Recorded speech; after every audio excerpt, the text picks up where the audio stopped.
Sahih Al-Bukhari 1331, narrated Samura bin Jundab.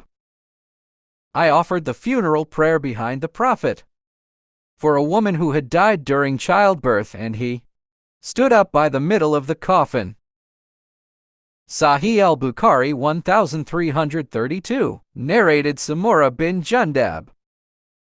I offered the funeral prayer behind the Prophet for a woman who had died during childbirth, and he stood up by the middle of the coffin. Sahih Al-Bukhari 1333, narrated Abu Huraira. Allah's Messenger informed about the news of the death of An-Najash on the day he died. He went out with us to the Musalla, and we aligned in rows. And he said 4 takbers for An-Najashi's funeral prayer. Sahih Al-Bukhari 1334, narrated Jabir. The Prophet offered the funeral prayer of as Hama An-Najash and said 4 takbir. Sahih Al-Bukhari 1335, narrated Talha bin Abdullah bin Auf.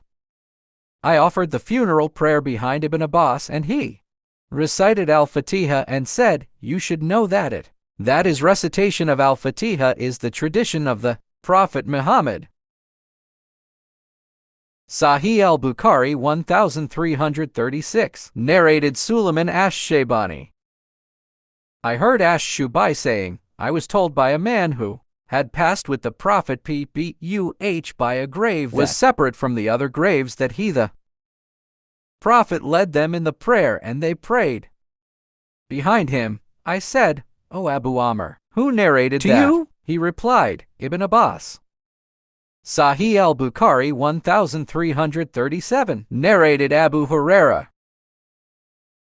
A black person, a male or a female, used to clean the mosque and then died. The Prophet P.B.U.H. did know about it. One day the Prophet remembered him and said, what happened to that person? The people replied, O Allah's Messenger, he died. He said, why did you not inform me? They said, his story was so and so. I regarded him as insignificant. He said, show me his grave. He then went to his grave and offered the funeral prayer.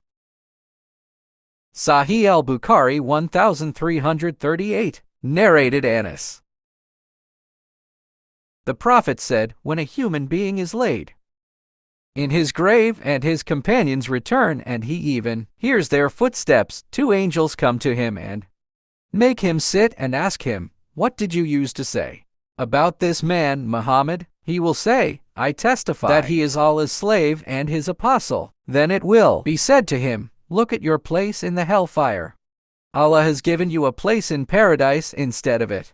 The Prophet added, the dead person will see both his places, but a non-believer or a hypocrite will say to the angels, I do not know, but I used to say what the people used to say. It will be said to him, neither did you know nor did you take the guidance by reciting the Quran. Then he will be hit with an iron hammer between his 2 ears, and he will cry, and that cry will be heard by whatever approaches him except human beings and jinns. Sahih Al-Bukhari 1339, narrated Abu Huraira.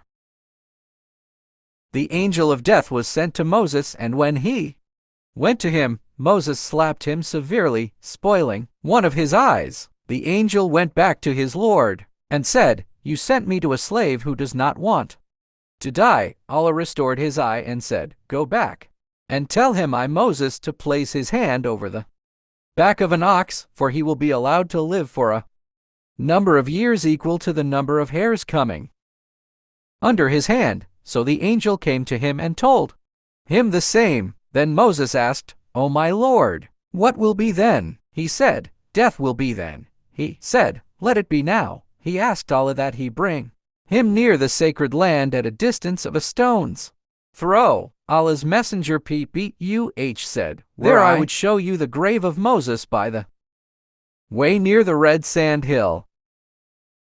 Sahih Al-Bukhari 1340, narrated Ibn Abbas.